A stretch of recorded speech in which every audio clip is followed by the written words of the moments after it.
ಅಣ್ಣ ಏನಣ್ಣ ಆಯ್ತು ಪುಷ್ ಮಾಡೋಣ, ನಾನು ಸ್ವಲ್ಪ ಸಪೋರ್ಟ್ ಮಾಡ್ತೀನಿ ಬನ್ನಿ. ಜ್ಯೂಸಾ? ಓ ಲೋಡ್ ಇದೆಯಾ?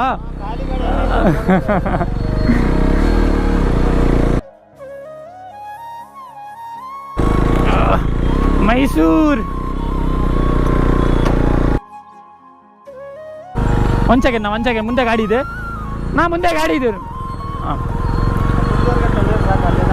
ಹಾಂ ಇದು ಪೆಟ್ರೋಲ್ ಖಾಲಿ ಆಯ್ತಾ? Clutch plate.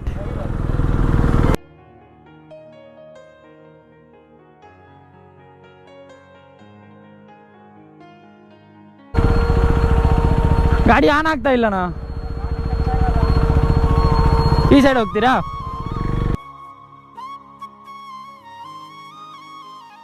Thank you. ನಾ ಇಲ್ಲೇ ಹಾಕ್ತೀರಾ?